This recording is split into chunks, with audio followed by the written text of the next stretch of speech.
여러분, 지금 전 세계가 발칵 뒤집혔습니다.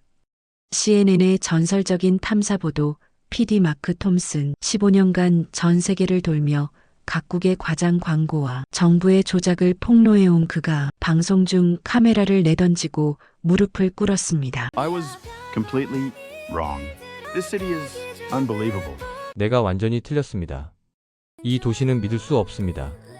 도대체 무슨 일이 있었던 걸까요? 그를 무릎 꿇게 만든 곳은 다름 아닌 한국의 대구, 파리 생강에 수십 조를 쏟아부어도 복원하지 못한 멸종위기 1급 수달이 한국의 산업도시 한복판에서 새끼를 낳고 살고 있다는 제보. Fake news this is clearly staged for tourists. It's 세리맘의 일어난 위헌안ons. 가짜 뉴스입니다. 명백히 관광객을 위한 연출이죠. 마크는 이것이 한국 정부의 치밀한 조작극이라 확신했습니다. 아시아 특유의 빨리빨리 문화로 자연을 파괴하며 성장한 나라가 멸종위기 동물과 공존한다는 건 있을 수 없는 일이었으니까요. 그런데 말입니다. 그가 대구에서 목격한 것은 조작이 아니었습니다. 새벽 3시 젊은 여성이 혼자 조깅하는 도시, 1시간 동안 방치된 여권과 현금이 그대로 남아있는 기적, 그리고 도심 한복판 맑은 강물에서 자유롭게 헤엄치는 수달 가족. 이게 어떻게 가능하죠? 대체 이게 무슨 도시입니까? 15년간 냉소적인 시선으로 세계를 바라보던 그가 처음으로 눈물을 흘렸습니다. 방송 직후 CNN 역사상 최고 시청률 경신, 24시간 만에 유튜브 조회수 1억 돌파, BBC, NHK, 독일 ARD까지 대구로 달려갔고 뉴욕, 런던, 도쿄가 대구를 배우고 싶다며 줄을 섰습니다. 그렇다면 도대체 대구에서 무슨 일이 있었던 걸까요? 자연을 파괴한다던 한국이 어떻게 멸종위기 동물과 완벽한 공존을 이뤄냈을까요? 그리고 왜 전 세계가 이 작은 도시에 열광하는 걸까요? 지금부터 그 놀라운 사연을 낱낱이 파헤쳐 보겠습니다. 그 전에 구독과 좋아요는 채널 운영에 큰 힘이 됩니다. 대구에 살고 있는 분들, 그 자부심을 댓글에 남겨주세요. 다른 지역에 사는 구독자님들은 댓글에 지역 이름을 남겨주세요. 여러분의 지역의 감동 사연도 곧 전달드리겠습니다. 안녕하십니까? 저는 미국 CNN 탐사보도국 수석 프로듀서 마크 톰슨입니다. 15년간 전 세계를 돌아다니며 각국 정부의 과장 광고와 조작된 홍보를 폭로하는 일을 해왔습니다. 제 프로그램은 냉소와 비판으로 유명했고 시청자들은 제가 거짓을 밝혀내는 모습을 보며 통쾌함을 느꼈습니다. 그런 제가 한국 대구라는 도시에 대한 제보를 받았을 때 저는 주저없이 비행기 표를 끊었습니다. 멸종위기 1급 야생수달이 인구 250만 대도시 한복판에서 산다는 황당한 이야기였습니다. 파리는 수십조 원을 쏟아부었지만 생강의 수달을 복원하지 못했습니다. 런던의 템즈강도 마찬가지였습니다. 그런데 급속한 산업화로 자연을 파괴했다고 알려진 아시아의 공업도시에서 멸종위기 동물이 산다는 건 상식적으로 말이 되지 않았습니다. 저는 카메라맨과 음향 기사를 대동하고 인천공항에 도착했습니다. 비행기 안에서 이미 방송 제목까지 정해뒀습니다. 대구의 거짓 생태계, 그 치밀한 조작의 실체 같은 것이었죠. 대구행 국내선으로 갈아타면서도 저는 확신에 차 있었습니다. 이번에도 또 하나의 가짜를 폭로하게 될 거라고 말입니다. 대구공항에 내렸을 때 저는 이미 촬영 모드였습니다. 회색빛 공장지대와 빽빽한 아파트 숲을 담을 준비가 되어 있었습니다. 그런 삭막한 배경 속에서 가짜 수달 이야기를 폭로하면 더욱 효과적일 거라 판단했기 때문입니다. 공항 출구에서 현지 가이드가 저희를 기다리고 있었습니다. 50대 중반쯤 보이는 이준호라는 분이었습니다. 그분은 놀랍게도 유창한 영어로 저를 맞이했습니다. 발음이 완벽하지는 않았지만 의사소통에는 전혀 문제가 없는 수준이었습니다. 한국의 지방도시 가이드가 이 정도 영어를 구사한다는 것부터가 의외였습니다. 차를 타고 시내로 향하는 동안 저는 카메라를 준비했습니다. 콘크리트 건물과 공장 굴뚝들을 찍을 생각이었습니다. 그런데 차창 밖으로 펼쳐진 풍경은 제 예상과 완전히 달랐습니다. 끝없이 이어진 가로수 길이 눈에 들어왔습니다. 아파트 단지 사이사이마다 거대한 공원들이 조성되어 있었습니다. 제가 상상했던 회색빛 공업도시의 모습은 어디에도 없었습니다. 오히려 도시 전체가 하나의 거대한 정원처럼 보였습니다. 저는 당황해서 물었습니다. 여기가 정말 대구가 맞는지 말입니다. 이준호 선생은 운전대를 잡은 채 담담하게 대답했습니다. 대구는 90년대에 이미 모든 담장을 허물었다고 했습니다. 답답한 것을 싫어하는 시민들의 요구 때문이었다고 합니다. 저는 할 말을 잃었습니다. 뉴욕도 런던도 파리도 아직 높은 담장으로 둘러싸인 건물들이 즐비한데 이 도시는 수십 년 전에 이미 모든 경계를 없앴다는 것이 믿기지 않았습니다. 담장을 허물면 범죄율이 올라가고 사생활 침해 문제가 생기는 게 당연한데 이 도시 사람들은 그런 두려움보다 개방성을 선택했다는 겁니다. 차가 강변으로 접어들었을 때 더 큰 충격이 기다리고 있었습니다. 12km에 걸쳐 맑은 물이 흐르는 거대한 강이 도심을 관통하고 있었습니다. 강변을 따라 조성된 산책로에는 시민들이 여유롭게 걷고 있었고 곳곳에 나무 그늘이 드리워져 있었습니다. 저는 조심스럽게 물었습니다. 혹시 서울의 청계천처럼 복원한 인공수로인지 말입니다. 청계천 사업은 미국에서도 유명했기 때문입니다. 그런데 이준호 선생의 대답은 의외였습니다. 서울이 이 신천을 보고 청계천을 만들었다는 겁니다. 대구가 먼저였다는 이야기였습니다. 저는 더 이상 카메라를 들 수 없었습니다. 제가 준비해온 시나리오가 완전히 틀어지고 있었기 때문입니다. 차창 밖으로 보이는 모든 풍경이 제 편견을 부정하고 있었습니다. 혹시 저희를 위해 특별히 준비한 코스가 아니냐고 물었습니다. 하지만 이준호 선생은 고개를 저으며 말했습니다. 그냥 평범한 대구 시내의 모습이라고 했습니다. 특별한 것도 과장된 것도 아니라는 겁니다. 저는 속으로 중얼거렸습니다. 뭔가 잘못되었다고, 이런 건 제 시나리오에 없다고 말입니다. 15년간 수많은 도시를 다니며 가짜를 폭로해 왔는데 이번엔 정반대 상황이 벌어지고 있었습니다. 호텔로 가는 길에 저는 계속해서 주변을 관찰했습니다. 신호등 앞에서 멈춘 차들은 보행자가 완전히 건널 때까지 기다렸습니다. 횡단보도에서는 운전자들이 먼저 손을 흔들며 보행자에게 길을 양보했습니다. 거리는 깨끗했고 쓰레기 하나 보이지 않았습니다. 저는 점점 혼란스러워졌습니다. 제가 알고 있던 아시아 도시의 이미지와 너무나 달랐기 때문입니다. 급속한 성장으로 인한 환경 파괴, 개인주의로 인한 공동체 붕괴, 이런 선입견들이 하나씩 무너지고 있었습니다. 호텔에 도착해서 짐을 풀면서도 저는 계속 생각했습니다. 혹시 제가 뭔가 놓치고 있는 건 아닐까? 이 모든 게 정말 연출이 아닐까 하고 말입니다. 하지만 마음 한편으로는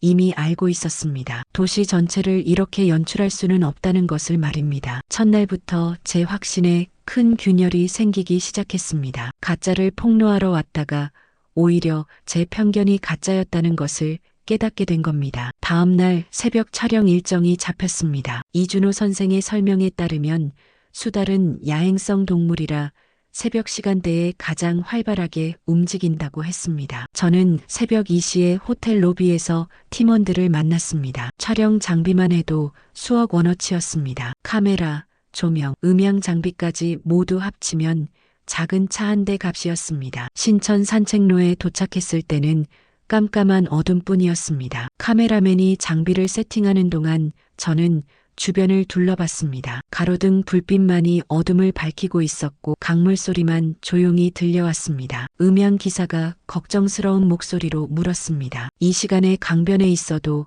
안전한지 말입니다. 뉴욕이나 런던이었다면 절대 이런 시간에 강변에 나오지 않았을 겁니다. 저 역시 마찬가지였습니다. 혹시라도 장비를 노리는 사람이 나타나지 않을까 수시로 뒤를 돌아봤습니다. 수억 원어치 장비를 들고 새벽 강변에 있다는 것 자체가 위험천만한 일이었습니다. 이준호 선생만 유독 침착했습니다. 걱정하지 말라며 대구는 새벽에도 안전하다고 했습니다. 하지만 그의 말을 완전히 믿을 수는 없었습니다. 어느 도시나 자기 도시는 안전하다고 말하기 마련이니까요. 저는 장비 가방을 제 발치에 바짝 붙여두고 계속 주변을 경계했습니다. 그때였습니다. 어둠 속에서 발걸음 소리가 들려왔습니다. 저는 즉시 긴장했습니다. 누군가 다가오고 있었습니다. 혹시 좋지 않은 의도를 가진 사람이 아닐까 싶어 카메라맨에게 눈빛으로 신호를 보냈습니다. 그런데 나타난 사람은 20살 정도로 보이는 젊은 여성이었습니다. 운동복을 입고 이어폰을 끼고는 혼자서 조깅을 하고 있었습니다. 새벽 2시 반이었습니다. 저는 눈을 의심했습니다. 젊은 여성이 혼자서 새벽 강변을 달리고 있다니 믿을 수 없는 광경이었습니다. 뉴욕의 센트럴파크였다면 상상도 할 수 없는 일이었습니다. 런던의 하이드파크도 마찬가지였습니다. 서양의 어느 대도시에서도 젊은 여성이 새벽에 혼자 야외 운동을 한다는 건 자살 행위나 다름없었습니다. 그런데 더 놀라운 일들이 계속 벌어졌습니다. 10분쯤 지나자 70대로 보이는 노부부가 손을 잡고 천천히 산책을 하며 지나갔습니다. 서로 이야기를 나누며 웃는 모습이 너무나 평화로워 보였습니다. 또 30분쯤 후에는 대학생으로 보이는 청년이 자전거를 타고 유유히 지나갔습니다. 저는 점점 혼란스러워졌습니다. 새벽 3시가 넘어서자 중년 남성이 반려견과 함께 산책하는 모습도 보였습니다. 또 다른 여성이 빠른 걸음으로 파워워킹을 하며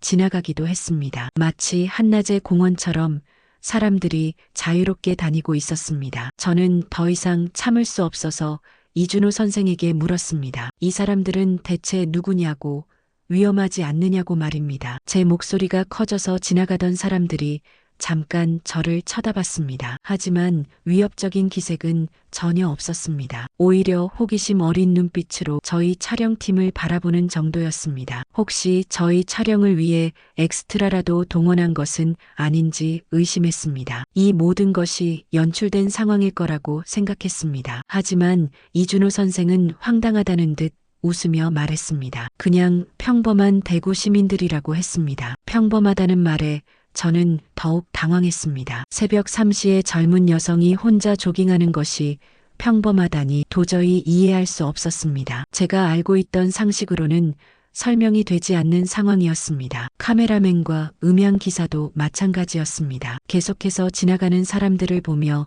어리둥절해했습니다. 저는 이 비현실적인 안전함에 극도의 혼란을 느꼈습니다. 15년간 세계 각국을 다니면서 이런 경험은 처음이었습니다. 챕터 2 두 번째 충격 마이너스 새벽 3시의 기적. 다음 날 새벽 촬영 일정이 잡혔습니다. 이준호 선생의 설명에 따르면 수달은 야행성 동물이라 새벽 시간대에 가장 활발하게 움직인다고 했습니다. 저는 새벽 2시에 호텔 로비에서 팀원들을 만났습니다. 촬영 장비만 해도 수억 원어치였습니다. 카메라, 조명, 음향 장비까지 모두 합치면 작은 차 한 대 값이었습니다. 신천 산책로에 도착했을 때는 깜깜한 어둠뿐이었습니다. 카메라맨이 장비를 세팅하는 동안 저는 주변을 둘러봤습니다. 가로등 불빛만이 어둠을 밝히고 있었고 강물 소리만 조용히 들려왔습니다. 음향 기사가 걱정스러운 목소리로 물었습니다. 이 시간에 강변에 있어도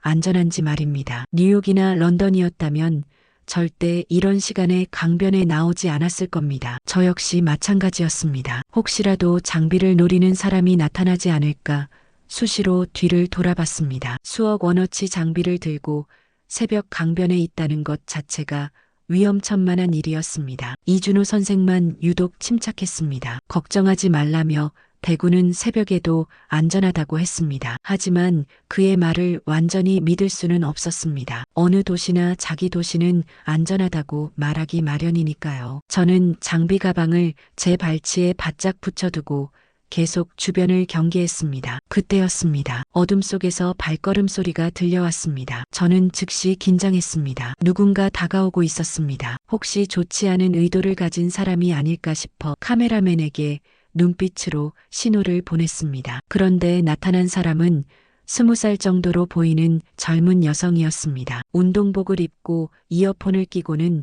혼자서 조깅을 하고 있었습니다. 새벽 2시 반이었습니다. 저는 눈을 의심했습니다. 젊은 여성이 혼자서 새벽 강변을 달리고 있다니 믿을 수 없는 광경이었습니다. 뉴욕의 센트럴파크였다면 상상도 할 수 없는 일이었습니다. 런던의 하이드파크도 마찬가지였습니다. 서양의 어느 대도시에서도 젊은 여성이 새벽에 혼자 야외 운동을 한다는 건 자살 행위나 다름없었습니다. 그런데 더 놀라운 일들이 계속 벌어졌습니다. 10분쯤 지나자 70대로 보이는 노부부가 손을 잡고 천천히 산책을 하며 지나갔습니다. 서로 이야기를 나누며 웃는 모습이 너무나 평화로워 보였습니다. 또 30분쯤 후에는 대학생으로 보이는 청년이 자전거를 타고 유유히 지나갔습니다. 저는 점점 혼란스러워졌습니다. 새벽 3시가 넘어서자 중년 남성이 반려견과 함께 산책하는 모습도 보였습니다. 또 다른 여성이 빠른 걸음으로 파워워킹을 하며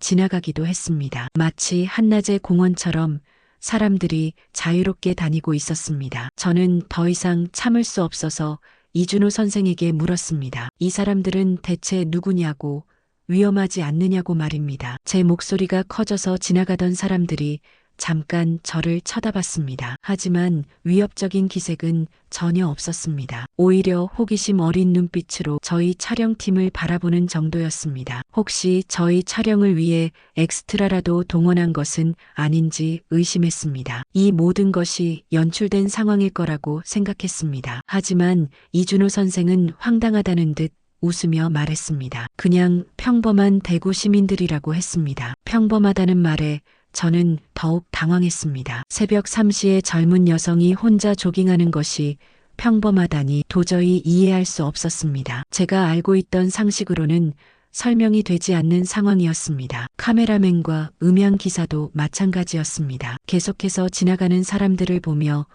어리둥절해했습니다. 저는 이 비현실적인 안전함에 극도의 혼란을 느꼈습니다. 15년간 세계 각국을 다니면서 이런 경험은 처음이었습니다. 새벽 5시가 되어서야 저는 철수를 결정했습니다. 밤새 기다렸지만 수달은 나타나지 않았습니다. 팀원들도 지쳐 보였고 더 이상 밖에서 장비를 지킬 수도 없는 상황이었습니다. 마음 한편으로는 안도감도 있었습니다. 수달이 나타나지 않았다는 것이 제 예상이 맞았다는 증거일 수도 있으니까요. 동이 트기 시작할 무렵 저희는 서둘러 장비를 정리했습니다. 밤샘 촬영으로 모두 피곤한 상태였습니다. 카메라맨은 무거운 장비를 들고 있느라 어깨가 결린다고 계속 불평했습니다. 음향 기사도 차가운 새벽 공기에 손이 시렸는지 입김을 불어가며 장비를 박스에 담았습니다. 호텔로 돌아가는 차 안은 조용했습니다. 이준호 선생은 내일 다시 시도해보자며 위로했지만 저는 실망감에 젖어 있었습니다. 호텔 방에 들어가서 샤워를 하고 옷을 갈아입었습니다. 그리고 잠깐 쉬려고 침대에 누웠다가 이상한 느낌이 들었습니다. 가방이 없었습니다. 제 여권과 현금, 그리고 지난 며칠간 촬영한 모든 원본 데이터가 들어있는 가방이 사라진 것이었습니다. 처음에는 어딘가에 두었을 거라고 생각하며 방안을 뒤졌습니다. 화장실, 옷장, 침대 밑까지 모든 곳을 찾아봤습니다. 하지만 가방은 없었습니다. 식은땀이 나기 시작했습니다. 혹시 신천에서 촬영할 때 둔 것은 아닐까 싶었습니다. 급하게 이준호 선생에게 전화를 걸었습니다. 큰일이 났다고, 가방을 어딘가에 두고 온 것 같다고 말했습니다. 아마 신천 벤치에 둔 것 같다고 했더니 이준호 선생은 바로 호텔로 마중을 왔습니다. 차 안에서 저는 절망에 빠져 있었습니다. 모든 것이 끝났다는 생각뿐이었습니다. 여권이 없으면 미국으로 돌아갈 수도 없었고 무엇보다 지난 며칠간 촬영한 모든 데이터가 그 가방에 들어 있었습니다. 그 자료들은 다시 구할 수 없는 것들이었습니다. 30분 만에 신천에 도착했습니다. 차에서 내리자마자 어젯밤 촬영했던 장소로 뛰어갔습니다. 멀리서도 벤치가 보였고 그 위에 뭔가 놓여 있는 것이 보였습니다. 가까이 가서 보니 제 가방이었습니다. 지퍼도 열리지 않은 채 그대로 놓여 있었습니다. 저는 믿을 수 없었습니다. 1시간 넘게 무인으로 방치되어 있었는데도 아무도 건드리지 않았다는 것이 말입니다. 그런데 더 놀라운 것은 옆 벤치에 한 노인이 신문을 읽고 계셨다는 것이었습니다. 70대쯤 보이는 할아버지가 아침 신문을 펼쳐놓고 여유롭게 읽고 계셨습니다. 저는 다급하게 가방으로 달려가 지퍼를 열어 확인했습니다. 여권도 현금도 메모리 카드도 모두 그대로 있었습니다. 아무것도 사라지지 않았습니다. 옆 벤치의 할아버지가 저를 보더니 말씀하셨습니다. 주인이 오셨다며, 하도 안 오길래 지키고 있었다고 하셨습니다. 지키고 계셨다는 말에 저는 어리둥절했습니다. 완전히 모르는 사람의 가방을 지켜주고 계셨다는 것이 믿기지 않았습니다. 할아버지는 대구가 원래 선비의 고장이라 남의 물건에 손대지 않는다고 태연하게 말씀하셨습니다. 마치 당연한 일인 것처럼 말입니다. 저는 감격해서 눈물이 날 뻔했습니다. 뉴욕이었다면 10분도 안 되어 사라졌을 가방이 여기서는 1시간 넘게 안전하게 보관되고 있었던 것입니다. 지갑에서 사례금을 꺼냈지만 할아버지는 손사래를 치며 거절하셨습니다. 당연한 일을 했을 뿐이라며 받을 수 없다고 하셨습니다. 보상을 바라지도 않고 남의 물건을 지켜주다니 이런 일이 정말 가능한 것인지 의심스러웠습니다. 가방을 꼭 끌어안고 있을 때였습니다. 동이 트면서 강물이 아침 햇살에 반짝이기 시작했습니다. 새소리도 들려오기 시작했고 신천의 아침이 깨어나고 있었습니다. 바로 그 순간 물속에서 뭔가 튀어오르는 소리가 났습니다. 저는 반사적으로 그쪽을 바라봤습니다. 처음에는 물고기인 줄 알았습니다. 할아버지가 강 쪽을 손가락으로 가리키며 말씀하셨습니다. 저 녀석들이 나왔다고 하셨습니다. 저는 눈을 크게 뜨고 그 방향을 응시했습니다. 믿을 수 없었습니다. 정말로 진짜로 수달이 있었습니다. 한 마리가 아니라 가족 전체였습니다. 어미 수달 1마리와 새끼 수달 3마리가 물속에서 자유롭게 헤엄치고 있었습니다. 그들은 물고기를 사냥하며 천진난만하게 놀고 있었습니다. 마치 이 도심 한복판이 자신들의 완벽한 터전인 것처럼 말입니다. 저는 말을 잇지 못했습니다. 목구멍이 메어서 소리가 나오지 않았습니다. 15년 동안 수많은 가짜를 폭로해왔던 제게 이 순간은 너무나 충격적이었습니다. 제가 확신했던 모든 것이 한순간에 무너져 내렸습니다. 수달들의 모습은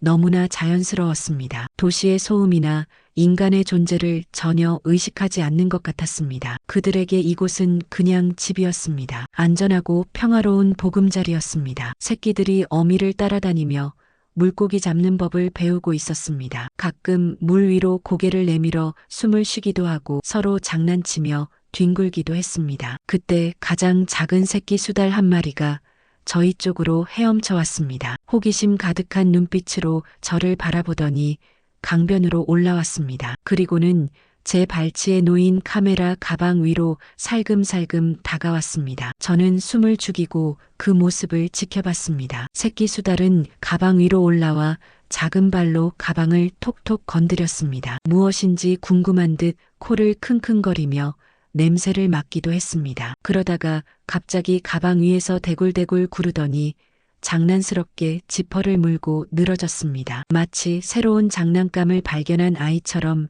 신이 나서 놀고 있었습니다. 저는 그 모습을 보며 눈물이 흘렀습니다. 이 작은 생명이 인간을 전혀 두려워하지 않는다는 것이 너무나 감동적이었습니다. 이 도시 사람들이 얼마나 자연을 존중하고 보호해왔는지 알 수 있었습니다. 새끼 수달은 잠시 놀다가 어미의 부르는 소리에 고개를 돌렸습니다. 그리고는 저를 한 번 더 쳐다보더니 풍덩 물속으로 뛰어들었습니다. 저는 그 자리에 주저앉았습니다. 다리에 힘이 완전히 빠져버렸습니다. 가방을 바닥에 내려놓고 두 손으로 얼굴을 가렸습니다. 너무 많은 감정이 한꺼번에 밀려왔습니다. 부끄러움이 먼저 왔습니다. 제가 얼마나 오만했는지 깨달았습니다. 아무것도 모르면서 단정지었던 제 자신이 너무 부끄러웠습니다. 수달을 만난 다음 날 이준호 선생은 특별한 곳으로 저를 안내하겠다고 했습니다. 어제 본 모든 것들의 뿌리가 되는 곳이라고 했습니다. 저는 호기심이 생겼습니다. 대구 사람들의 놀라운 시민의식과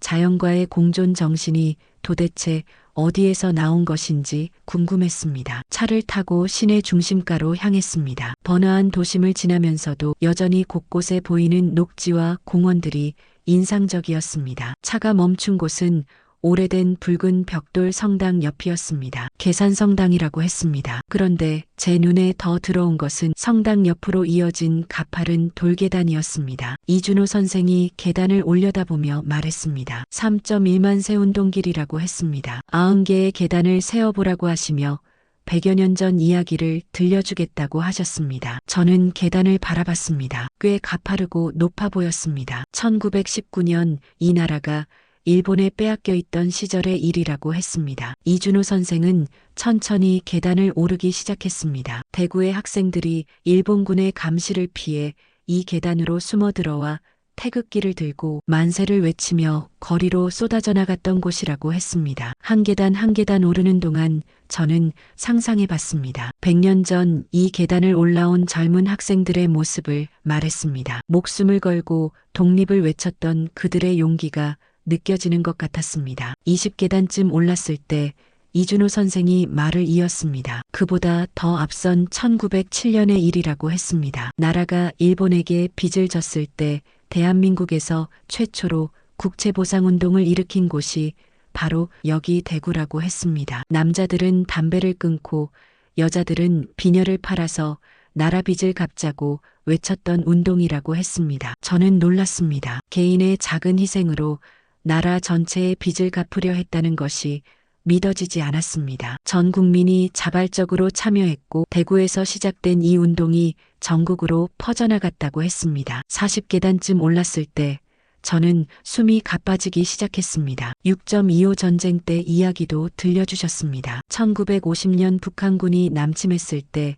서울이 3일 만에 함락됐고 부산까지 밀려 내려갔다고 했습니다. 계단을 절반쯤 올랐을 때 이준호 선생이 잠깐 멈춰 섰습니다. 그때 대구는 낙동강 방어선의 최후의 보루가 되었다고 했습니다. 만약 대구까지 함락됐다면 대한민국은 사라졌을 것이라고 했습니다. 하지만 대구는 끝까지 버텨냈다고 했습니다. 단 한 번도 함락되지 않고 나라를 지켜낸 것이라고 했습니다. 80계단을 넘어서면서 이준호 선생이 저를 돌아봤습니다. 1997년 외환위기 때 전 세계가 놀란 금 모으기 운동을 대한민국에서 가장 먼저 시작한 곳이 바로 이 대구라고 했습니다. 드디어 90계단 꼭대기에 도달했습니다. 숨이 차긴 했지만 기분은 상쾌했습니다. 계단 위에서 내려다보는 대구 시내 전체가 한눈에 들어왔습니다. 이준호 선생이 저를 똑바로 바라보며 말씀하셨습니다. 이제 이해하느냐고 물으셨습니다. 대구 사람들은 원래 그런 사람들이라고 했습니다. 나라가 위기에 처하면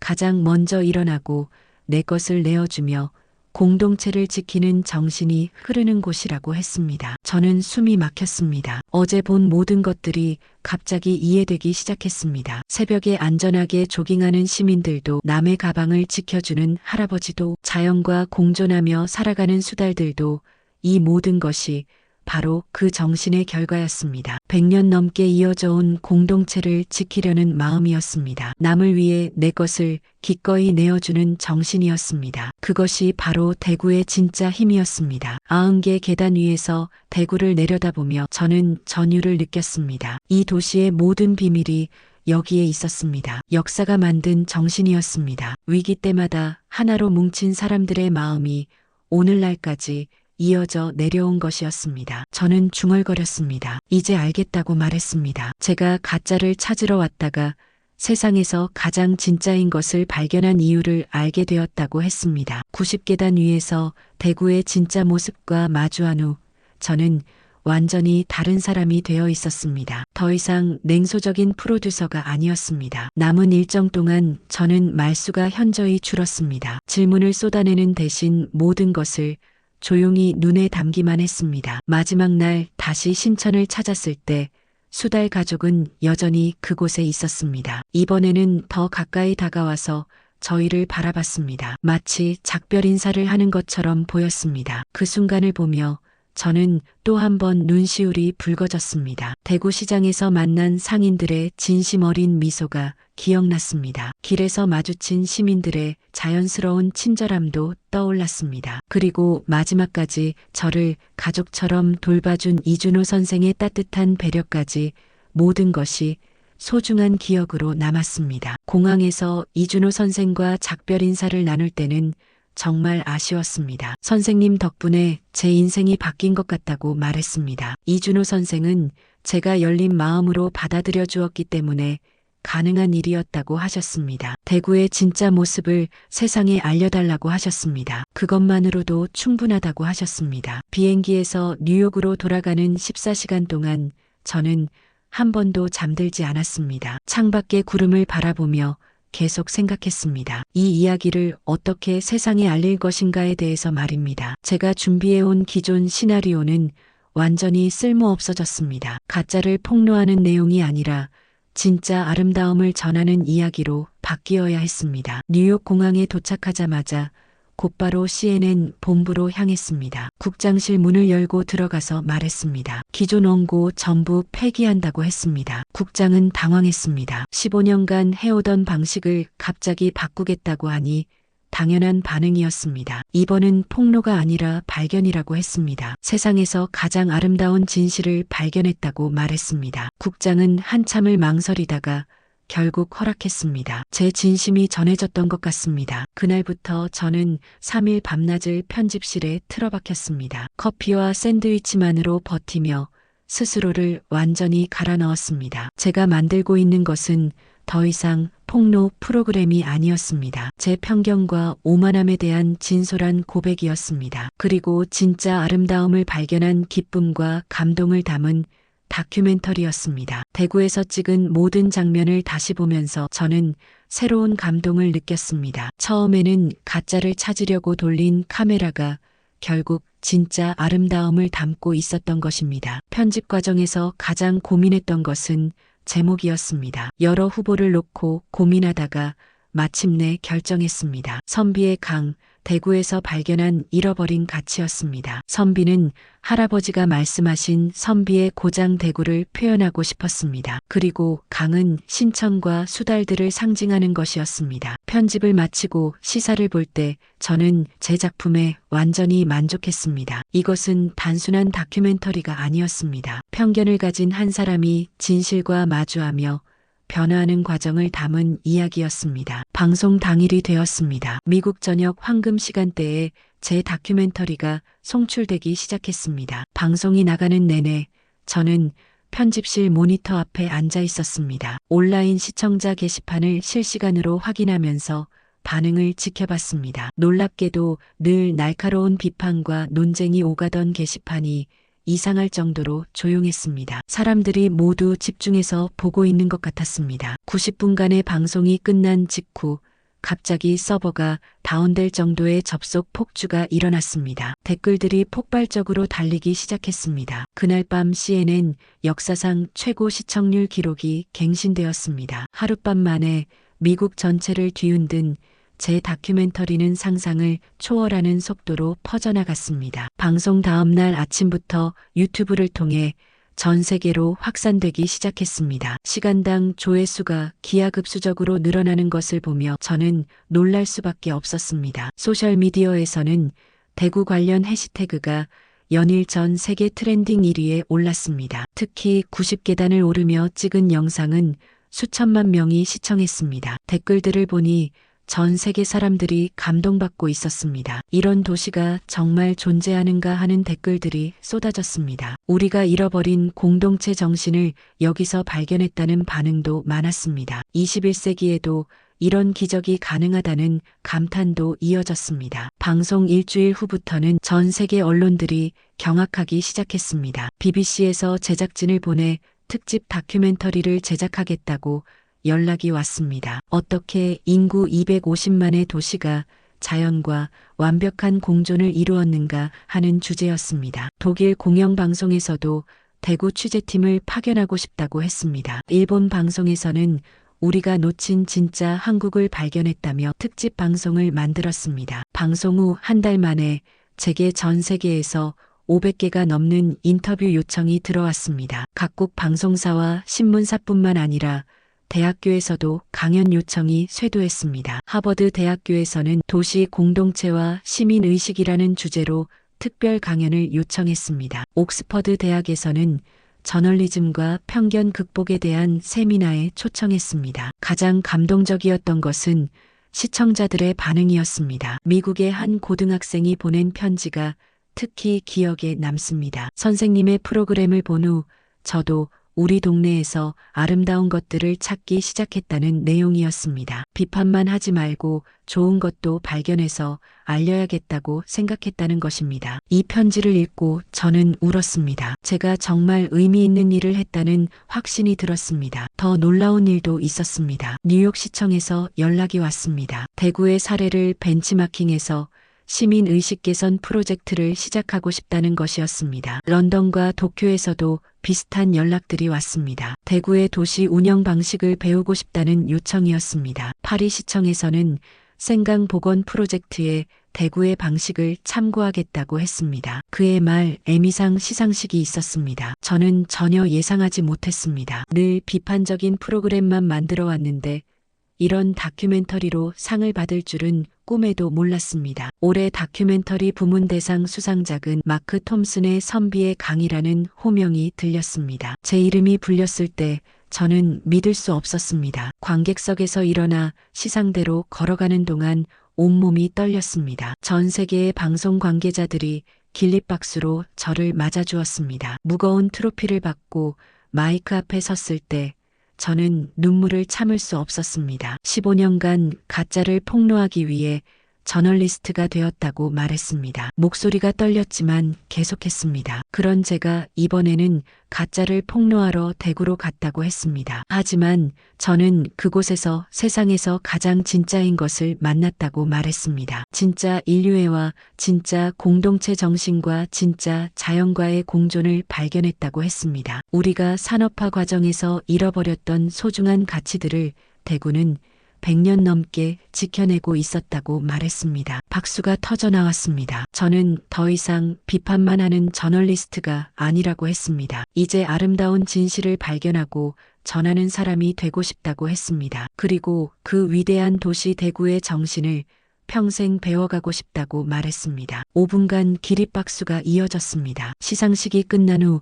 즉시 이준호 선생에게 전화를 걸었습니다. 제가 에미상을 받았다고 말했습니다. 이준호 선생은 축하한다며 이것은 제 혼자만의 상이 아니라 대구 시민 모두의 상이라고 하셨습니다. 여전히 겸손한 그의 대답에 저는 또 한 번 감동받았습니다. 지금도 저는 가끔 신천의 수달들을 떠올립니다. 그들이 자유롭게 헤엄치던 평화로운 모습을 말입니다. 제 카메라 가방 위에서 장난치던 작은 새끼 수달의 모습도 생생합니다. 그리고 90계단 위에서 내려다본 대구의 아름다운 풍경도 잊을 수 없습니다. 여러분, 오늘 이야기 어떠셨습니까? 편견에 사로잡힌 미국 프로듀서가 한국 대구에서 경험한 놀라운 반전과 깊은 감동의 이야기였습니다. 가짜를 폭로하러 갔다가 세상에서 가장 아름다운 진실을 발견한 마크 톰슨의 여정을 통해 우리는 대한민국이 얼마나 특별한 나라인지 다시 한번 확인할 수 있었습니다. 100년 넘게 이어져 온 나라 사랑, 정신과 위기 때마다 하나로 뭉치는 공동체 의식이 바로 우리 대한민국의 진짜 자랑거리입니다. 새벽에도 안전하게 조깅할 수 있는 치안과 남의 물건을 묵묵히 지켜주는 정직함까지 이런 나라가 또 어디 있겠습니까? 이런 감동적인 우리나라의 진짜 이야기가 마음에 드셨다면 좋아요와 댓글로 여러분의 자부심을 나눠주시기 바랍니다. 감동글이다. 구독과 알림 설정도 잊지 말아 주십시오. 앞으로도 우리나라의 숨겨진 자랑거리들과 전 세계가 부러워하는 대한민국의 진짜 모습들을 더 많이 발굴해서 들려드리겠습니다. 끝까지 시청해 주셔서 감사합니다.